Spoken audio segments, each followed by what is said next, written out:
Hey guys, this is Dominic. Here with a quick update on the Diode client. We actually did just release another new version, version 4.4. That is a bug fix release. But in this screencast, I wanted to show you one of the features we didn't discuss a lot. We showed last time that you can do a Diode publish and publishing a port. And we do that actually all the time on our Raspberry Pis. We publish the local SSH port 2222. And we always use a string public, right? And I wanted to give a little introduction into the different access modes we have here. We have public, we have private, and we have protected. So let's just show public, really easy. This is in fact how we publish SSH ports, so we can access them from anywhere on the planet. We have these Raspberry Pis up. They run in Taipei, they run in Berlin, they run in different office locations, and we can access from anywhere them because they are in the Diode mesh network. I'm publishing this here. So my client ID, here I got this one. Let's publish this port now, and you can see it's published in public mode. I'm gonna run Diode here as well, and I'm gonna use a different wallet. That's a different identity on the chain. And I'm gonna use new wallet pass, and I want to bind the port. I want to bind locally. That's still free 2020. I want to connect to this device here. I want to connect to this port. So this is going to work because I forgot to say publish, and I want this to run in the background, so I add this little and here. I'm going to run, it's connecting, it's showing me it's a different client address, and it says it started to the port bind. So now I can try to SSH localhost for 2020. So this is this binding here, and can connect to that. And actually now I just SSH logged in. So this is what we have seen before. Now I disconnect, we see a little error message here that the port was closed. This is what we have seen before, but it's going through the mesh network, so you can do it from everywhere, even though right now I'm just connecting to my local machine.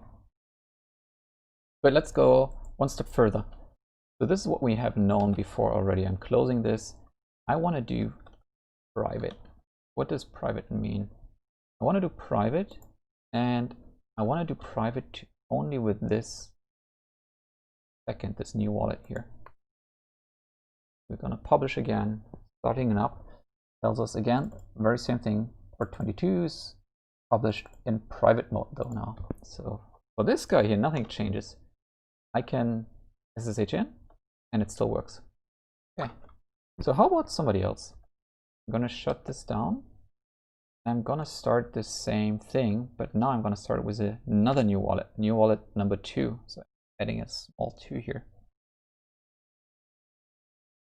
And it starts up, and it's now a different ID. You see it's 0x3D something back here. So that's not the same as the one we just privately shared with this. And now if I try to do the same and I SSH to that port, it will give me this error message that failed to connect device. This device is offline, or you entered the wrong ID.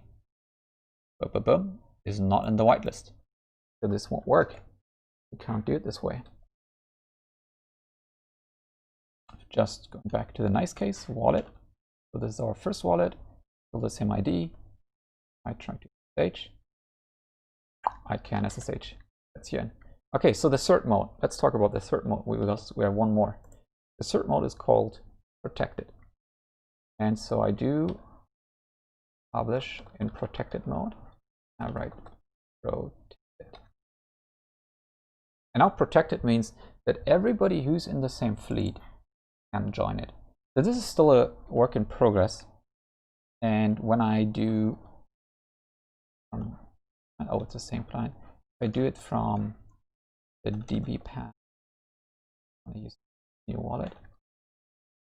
Just call time so we can see its fleet. That fleet is a different fleet, so this doesn't match, and he can't join. The idea here is if you have many devices, but you know them all, they're in a group, you can put them in the same fleet, and then they can share all these connections, like setting up a small network out of all of these devices. I can show you that this, if I start this now in the background, it won't work because he's not in the same fleet. DPath doing the same, publishing. And Finding. Again, he tells me you're not in the whitelist. Too bad. This again. And next time, we're going to show a bit more of that. How do you set up a fleet? How do you add more members to that? And how can you use the protected mode? See you then. Bye.